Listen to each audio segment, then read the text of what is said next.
I have the honor this afternoon to introduce our third keynote presenter, Thomas Blaschke, who is currently a professor at the University of Salzburg and the head of the Department for Geomatics, where in his field he is one of the most highly cited researchers and known for his interdisciplinary work that is, amongst other things, also influenced by his activity as an active co-founder and investor in the space sector, as well as his long-standing collaborations, for example, also serving as the ESA Earth Observation Advisory Board, on the ESA Earth Observation Advisory Board for 4 years from 2018 to 2022.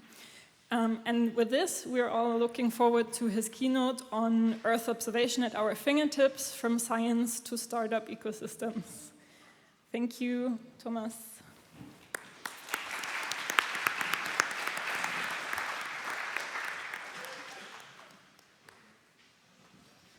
Okay.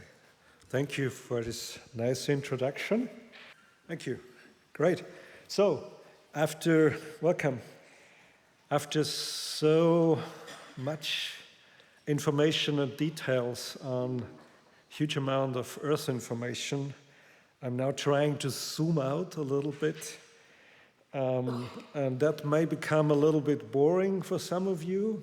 It's not detailed enough, and it may be too wide for some of you, but let's see if I find a way to entertain you for a while, to bridge, I would say, the pathway, or to go along a pathway from scientific research and discovery to commercial applications, and with a little bit of focus on startup ecosystem. I need to say that this keynote is also, there are contributions from some of my colleagues, particularly Dirk Tiede and Martin Suttmans, who are here in the room, and Stefan Lang, and others from our department. So, yeah, I think I have been introduced. I don't have to say much more about maybe why I'm saying what I want to say. I think we can start saying that the scientific foundation, particularly when it comes to the physics behind, is quite solid.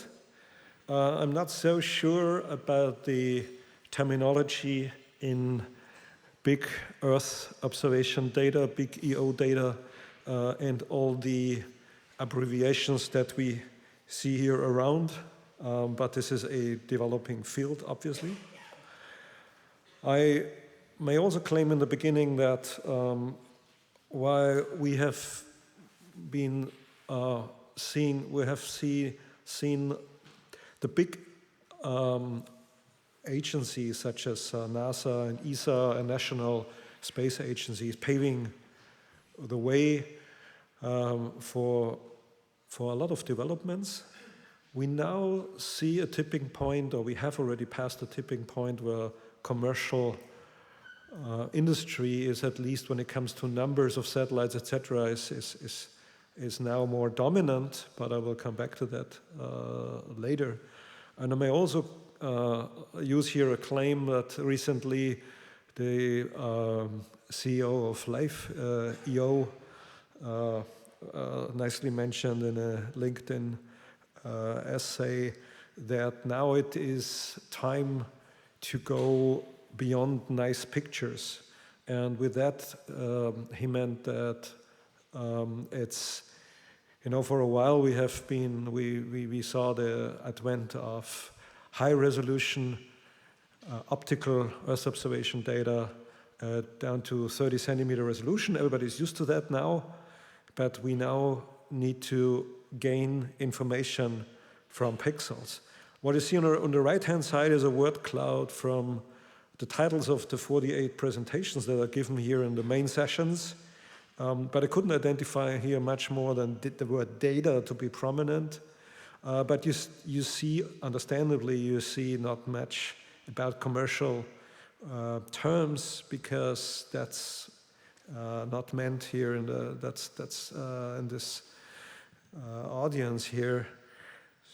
So this is probably a little bit my task to bridge. I think I can almost skip this slide because here at this conference, and we will also see at Keynote tomorrow morning, about how urgent our grand challenges are that we are facing, and that Earth observation can play and will play and does play a very significant role in here. So I basically can skip that. But I always need to go back to, I can't resist to show at least one slide of what I've been showing here for 23 years now, to remember us that at the end it's about pixels. But we as humans, we don't think in pixels. And also, in most cases, information is not represented in a single pixel, but it's represented in a meaningful object. An object, the word object actually does imply semantics. And I think this is basically the illustrations here basically show already what the problem is. If we work with 30-meter Landsat pixels in an urban area, we can do things, but we are nowadays used to other stuff. And we need to have in mind, when I come back to many of these startup applications and brilliant worldwide operational applications that we have, we need to understand that if you do something globally with high-resolution data that is about handling billions of pixels, and I'm happy that I still have this screenshot from 2005, one of the first versions of Google Earth, and it nicely shows the problems that, you would hardly find such an example anymore, but the underlying problem is the same. It's about mosaicing of imagery, and it's about mosaicing of imagery from different timestamps, and the absolute timestamps you hide from the user, and it's about mosaicing from different resolutions, maybe different types of sensors, etc. So I have 3 hypotheses here. I would say that Earth observation data became already mainstream, with all consequences we'll see, because mainstream means that there will be McDonald's and there will be Burger King, and at the end it's also about pricing and money and sales, etc., and not necessarily only about science. Also, I try to concentrate on bridging the scientific concepts all the way to the startup ecosystem that I'm describing in a moment. You also read often that Earth observation has been democratized through something that is often called new space. NASA particularly uses this term. I have an extra slide on that. But I say that it's particularly about the integration of imagery and other geospatial information and GNSS. And this is something that I call, in my discipline, I call geoinformatics. So new space, as I think most people here in this room know, is about shared launchers, it's about small sats, nanosats, CubeSats, about enabling, you don't have to be only a US or European or Japanese or Chinese or Russian space agency to launch a satellite, and you don't need to have $100 million to launch a satellite. So this can, of course, democratize access to space, also more risk-tolerant sensor networks through shared economy launches, etc. But it is, of course, also coming along with software and computational advancements, and with the rise of the commercial sector, that goes along with huge investments. So I think a side note here is space is big money nowadays. Still, it's I read that somewhere, it's the Copernican evolution or revolution that happened in Europe. But this slide should also show this soup of abbreviations that you need to know when you're playing in this. When you're playing this game, of course we want to hide that for the commercial application. You want to hide that from the user. You want to go to your customer, agriculture, forestry, urban planners, and you don't want to come along with all these abbreviations, right? You want to come along with information. You want to help them solving problems. Okay, so we need to hide that somehow, still trying to stick to scientific rules. And so I claim here that next to this very obvious new space development and the Copernicus evolution revolution, this is, I think, another not so well-known revolution that is, in my understanding, a combination of things going on in the upstream, midstream, and in the downstream sector, combined through AI, machine learning, and developments in IT in general, through modern APIs, GUIs, and cloud computing, edge computing, of course, also cloud computing.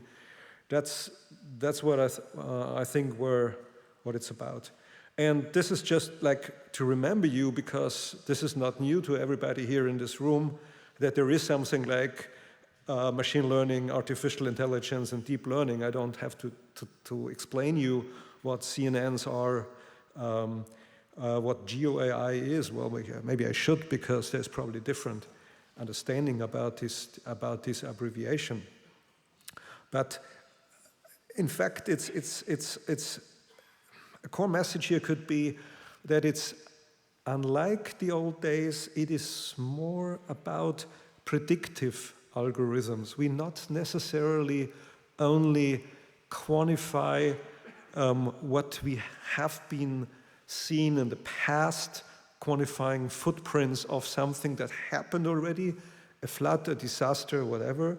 It's more about prediction. Very, very generalized, of course. So then we could then ask ourselves, okay, when we're now into the AI era, is everything now better, faster, more efficient? Some people would probably say yes, but I just realized when I checked my slides that I have here actually listed more challenges than, actually quite a lot of challenges. Of course, we're all using AI, but we have problem when it comes to sparse data sets, to diverse temporal resolutions, different timestamps, biases in data. We have problems with the calibration, validation, to quantify uncertainty spatially as well as totally, problems of trust and explainability as generally in AI, and problems of reproducibility, but I'm not going to go into detail about that. And you probably have seen similar slides here already at this conference. Access to data, the term democratization I used already. I think it was a big mover when the European Union decided in 1998 firstly to become independent from, say, other continents, to have to develop our own capacity, and secondly to make that freely and openly available. That probably changed the market.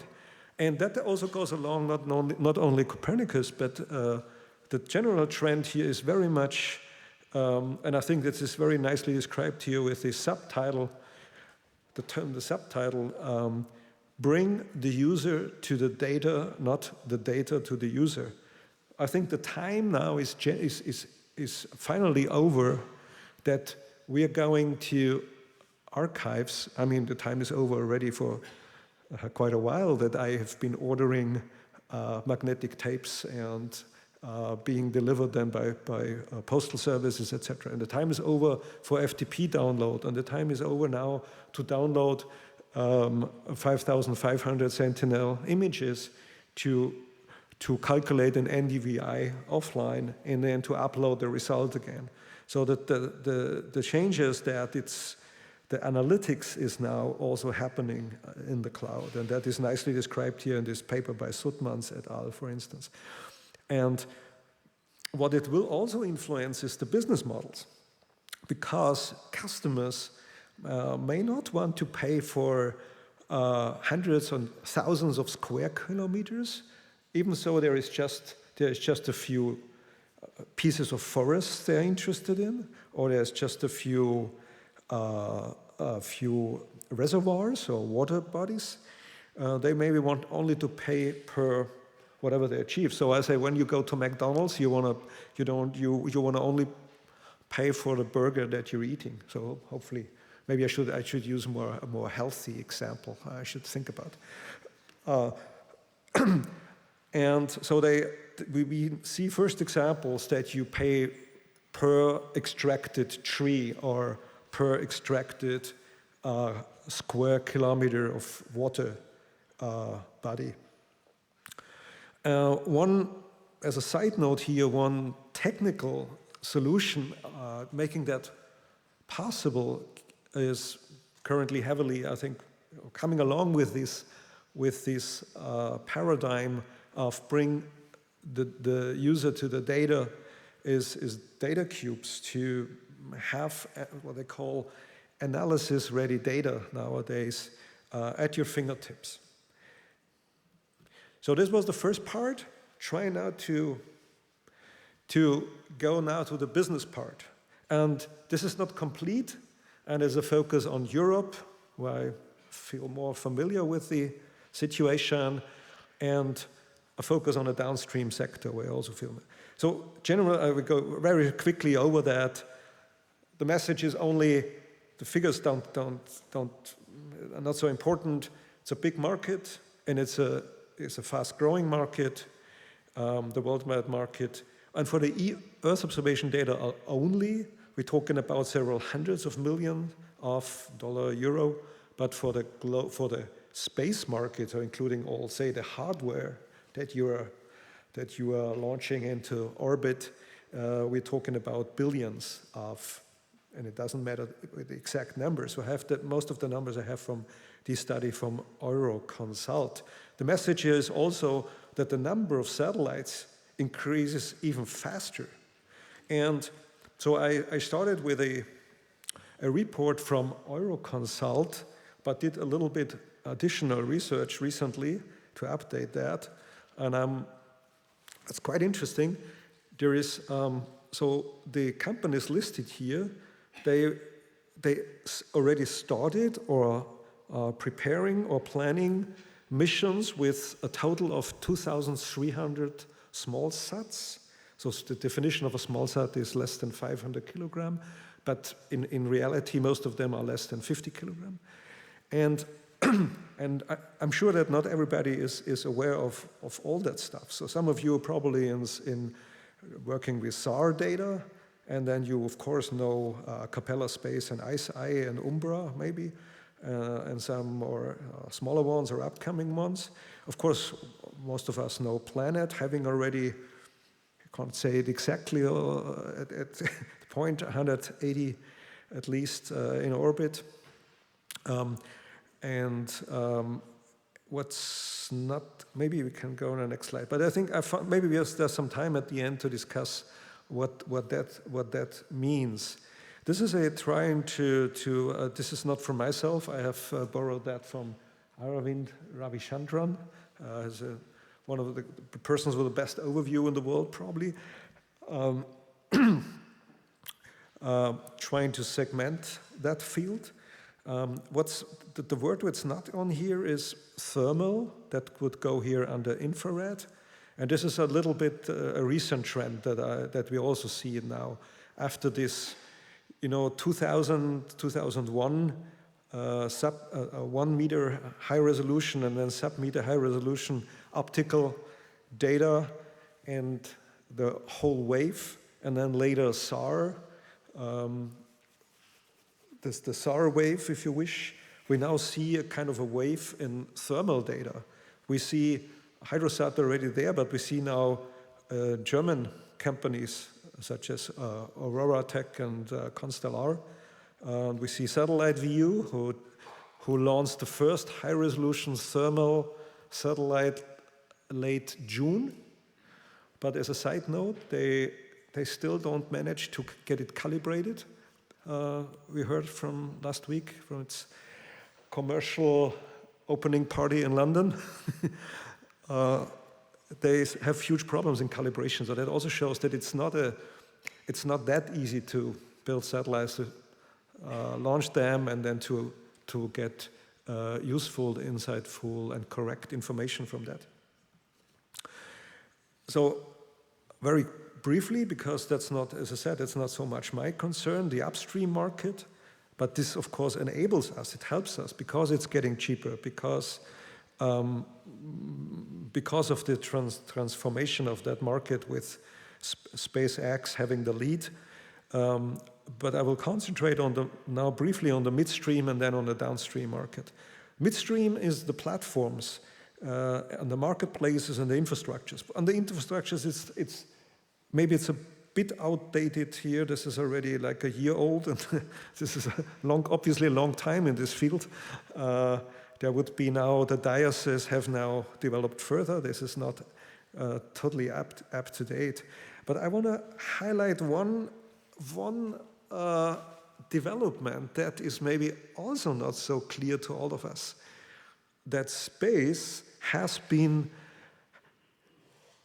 discovered by big tech, by the US big tech, particularly Amazon, Google, Microsoft. So that wasn't the case until 2-3 years ago. I mean, Amazon, Google, Microsoft, they all provide cloud storage and cover it, and you can also compute services, but you can do everything. You can compute your customers from a supermarket. But they have particularly entered the space sector as players, like Amazon in partnership with Capella Space, offering the AWS ground station. I have an extra slide on that. I find a fascinating idea of a service. Google, of course, we know Google Earth Engine, etc., but Google has also bought parts of, or has a share in Planet, and by buying data from Planet, it's also ingesting them into their products, Google Maps, Google Earth, and Google Earth Engine.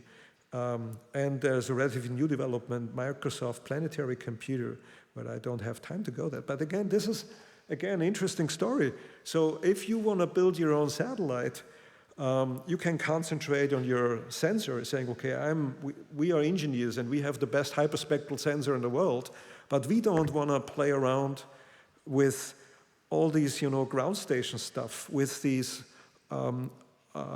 orbiting and contact windows scheduling when it is possible to downlink the correct information under which part of the world, etc. And the receiving station, this is basically ground station as a service. Amazing. So in the last part, let me now focus on something where I think that I understand a little bit of, downstream sectors. And there's many of them, and you can probably, there's no recipe how to structure it, but there are some keywords here, and I will highlight 4 of them highlighted here in red color. Starting with agriculture, that's a huge, huge market, not surprising to you. And I usually have here typically European startups listed, maybe some exceptions.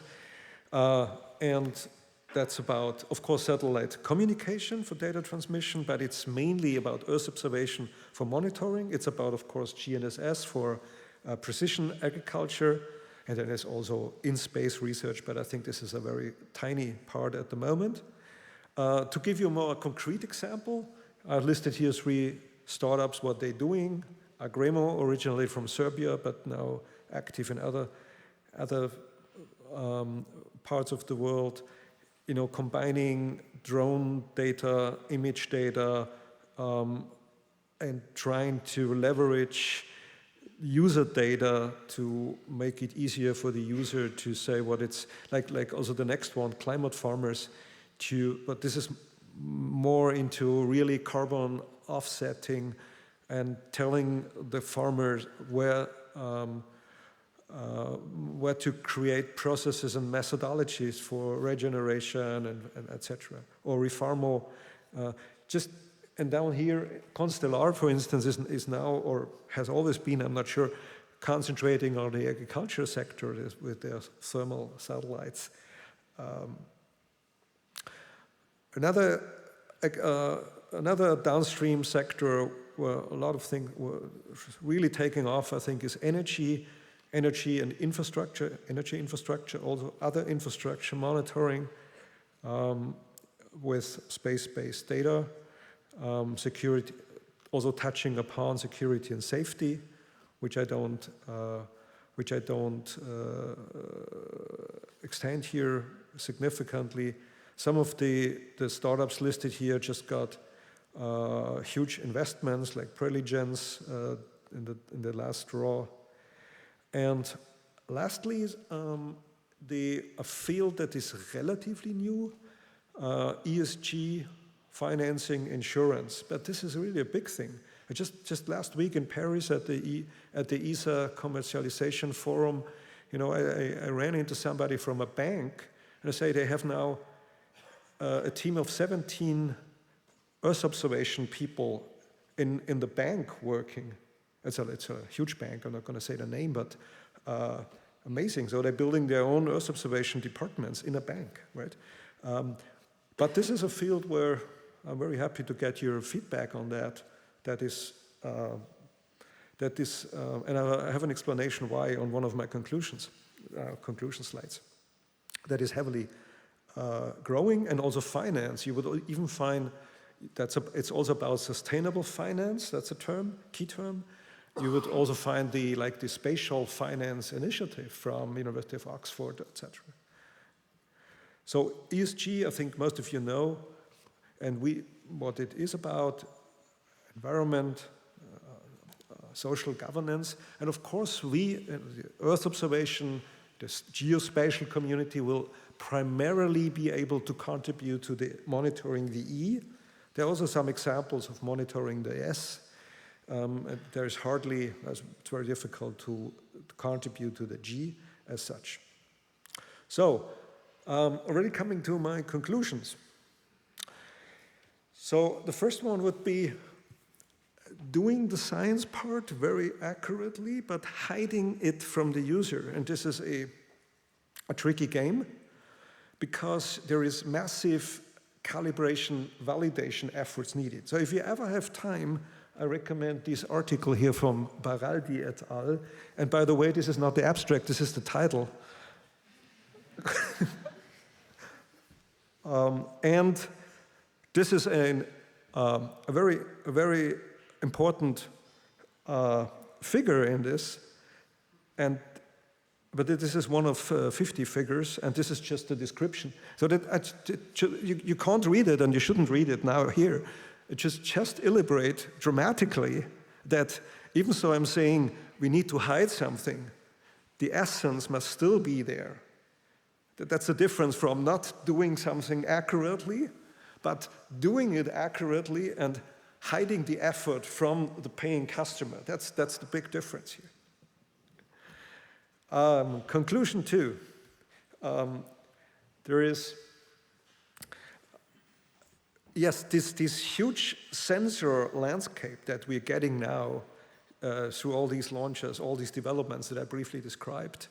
Having the classic optical or multispectral and infrared, of course, and hyperspectral and SAR, we also now see a little bit of, I wouldn't say a hype, but we'd see movement in gas concentration measurements. Methane is a big thing. I could talk here about, you're probably all aware of GHGSat, which is also an interesting model of how they launched their satellites. But the point is that it now allows analytics. It allows to go beyond nice pictures. It allows to aggregate and to integrate across sensor types, across constellations, and hopefully also ideally across data types, such as measuring gas concentrations and having imagery which are reflection values, obviously. Conclusion 3, this is the second but last.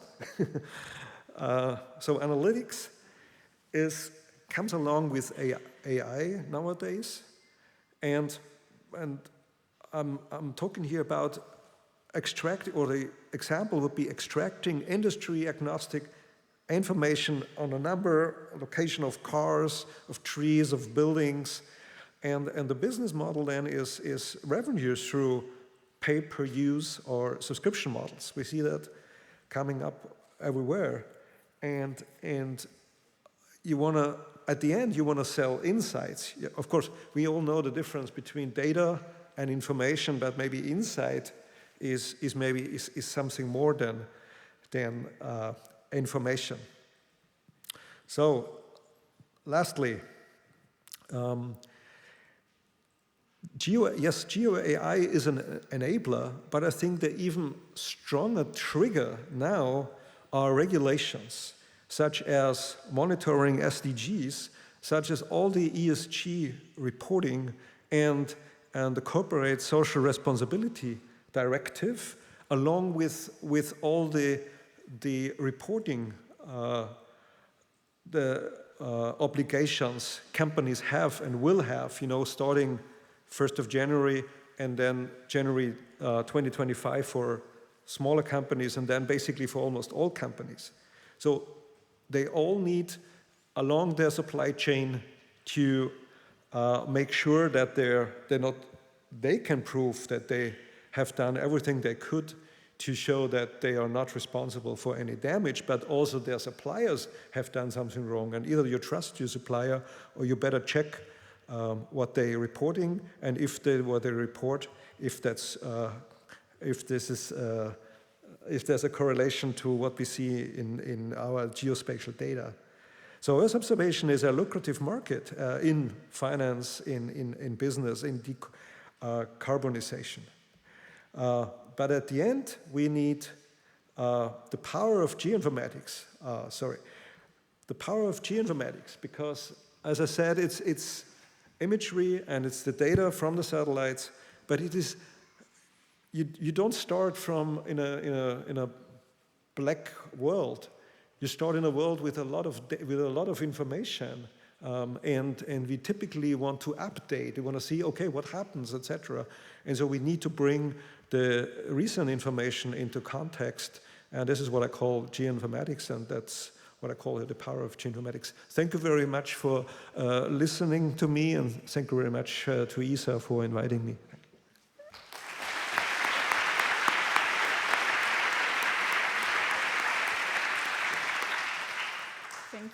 Thank you, Thomas. Are there questions from the audience? Thanks very much for the presentation. I'm curious about your comment about the need to maybe hide the scientific details from customers or people who use the data. You showed that there were a lot of companies putting satellites in the air, or in space, excuse me. And it may be such that companies can actually differentiate based on the back-end quality of their calibration validation. So with that in mind, I'm wondering, how do you balance the nice packaging, but also explaining why your company is better than another company, perhaps?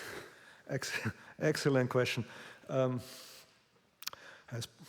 There's hardly one answer to it. You're absolutely right. It is like you should hide it, but then it would be ideal if you have a quality stamp on it. Yeah, like if you produce a car, there are standardized crash tests, where you get 4 stars or 5 stars, whatever. And we do have several bodies that do things like that. There's ZEOS, particularly for calibration validation.